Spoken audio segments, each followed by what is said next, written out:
Well, for more on the military response in L.A., let's bring in retired Army Lieutenant General Doug Lute. So, Doug, just let me start out with a general question. As you're watching this all go down, from the National Guard troops to now the Marines, your thoughts? Well, my sense is that what the president has ordered may well be legal, and that'll be up to the courts. There's a court process that I understand is underway.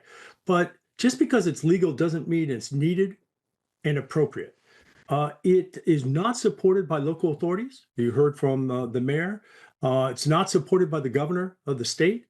And America has a long-standing experience that it's best to leave policing to the police. They know the local situation best. They're organized, trained, and equipped to deal with unrest and so forth. The military, however, does not have the authority to do person-to-person policing, and it is not organized, trained, and equipped for policing. So this is a bit of a misplaced tool being employed in LA today. How do these troops coexist or work alongside the LAPD and other law enforcement, from a logistical standpoint? Can it be done? Can it work smoothly? Because they're all used to different things. I mean, it's the LAPD's city. And then you have the Marines. They are trained differently from the National Guard in situations like this. It can get complicated.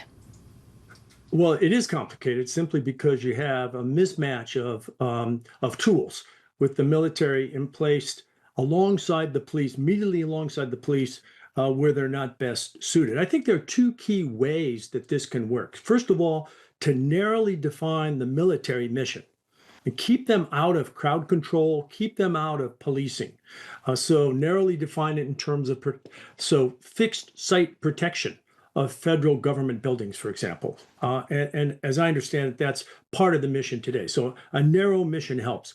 The other thing in terms of just operational coordination is that it's very important that all these elements, the state police, the city police, the National Guard, the Marines, come together in one command center where they have a common picture of what's going on and they have a common understanding of who's doing what.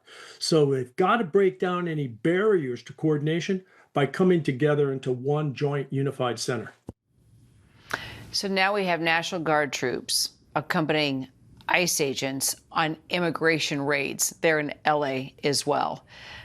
Your thoughts about that? And do you think this could become the new norm in cities across the country now? Well, again, I think it'll be challenged in the courts, but it is placing those National Guard soldiers and potentially Marines in a dangerous situation because as they accompany federal agents or they support local police, there's a very fine boundary that can be crossed as they turn a corner in the streets. So one street may not have the same tactical situation as the next street. And the military can find itself where it should not be, which is in a policing direct contact with civilian role. And so it's dangerous to put them alongside these ICE authorities or these ICE officials and so forth, because it puts them right on the edge of problems.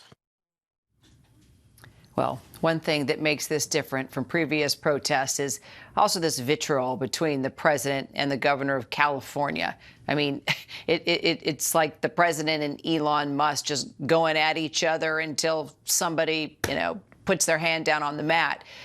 Can this all calm down until some kind of peace is made between these two?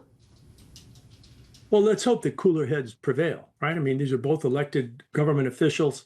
And they need to be able to work together. America has a long tradition of the division of power and the division of responsibilities between state, local, and federal authorities.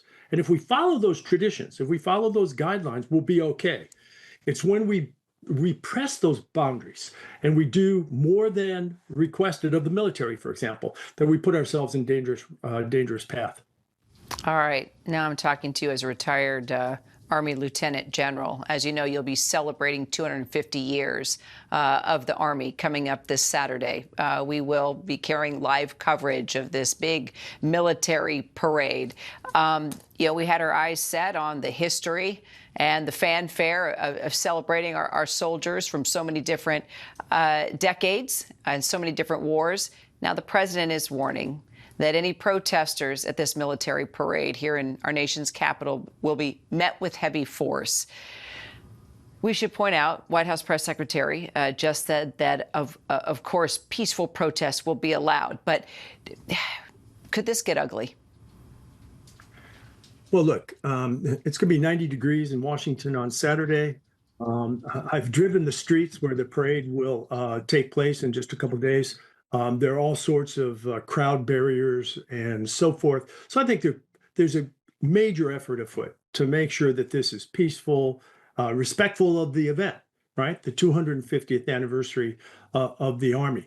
But anytime you get a politically charged, partisan charged audience together, there's the potential for misconduct and potentially spillover. So I think it's worth paying attention to the security arrangements that are in place.